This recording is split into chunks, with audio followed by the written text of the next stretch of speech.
Our greatest Ball of Twine tour finds us in the land of Lincoln, beautiful Kentucky. Wait, what? I thought that was Illinois. Turns out Kentucky is the actual birthplace of Abraham Lincoln, and we're going to visit. Also, yesterday we had a great day. We got to go in accordance with the Ball of Twine tour. We went to the world's largest knife store. Then we got to go to a Buc-ee's, and David got to see what Buc-ee's was like for the first time.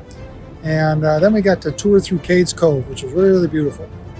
At any rate, today we are going to Lincoln's birthplace. We've made it through Tennessee. We're in Kentucky, heading north, and we're going to go see where Lincoln was born.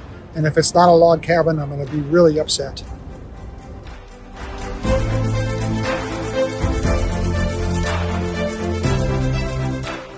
The name of the farm where Lincoln was born was Sinking Spring Farm.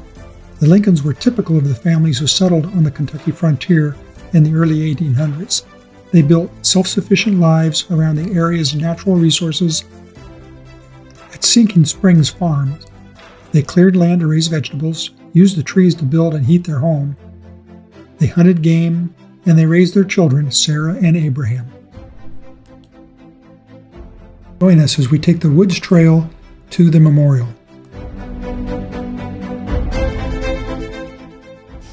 So this is the very first Lincoln Memorial. It was built between 1909 and 1911.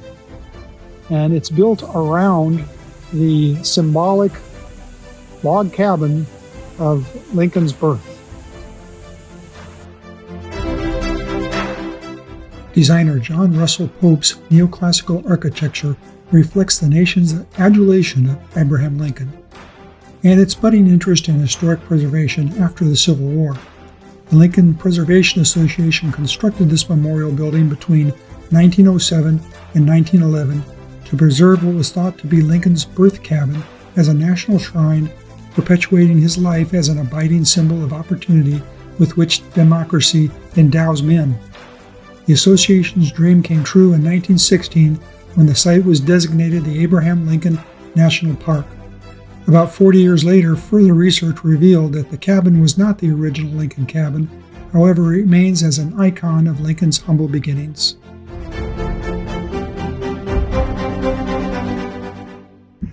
So once we left Abe, we discovered we were close to Fort Knox. Fort Knox is where the George S. Patton Museum is, and that's what we're going to go see right now.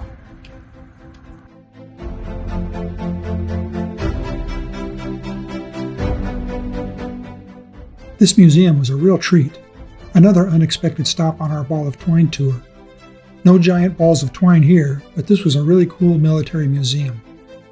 George Smith Patton Jr. was a general in the United States Army who commanded the 7th Army in the Mediterranean theater of World War II and the 3rd Army in France and Germany after the Allied invasion of Normandy in June 1944.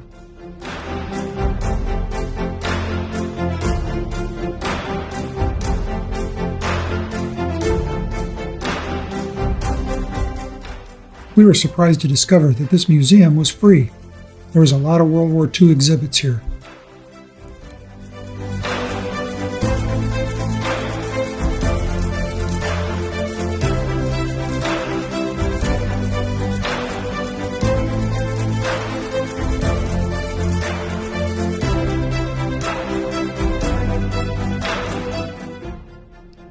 I guess I was first exposed to the history of George S. Patton by watching this 1970 movie starring George C. Scott as Patton. This classic movie is still well worth watching.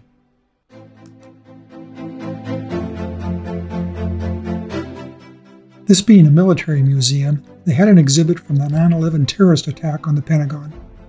This was foam truck number 161, which was damaged during the attack.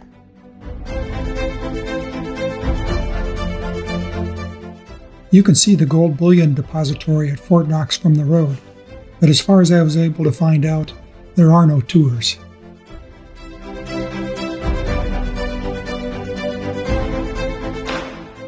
Well, that's it for Kentucky.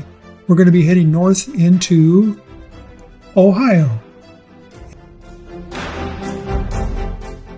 So stay tuned to see what adventures we're going to stumble into there. In the meantime, thanks for watching, and please like and subscribe.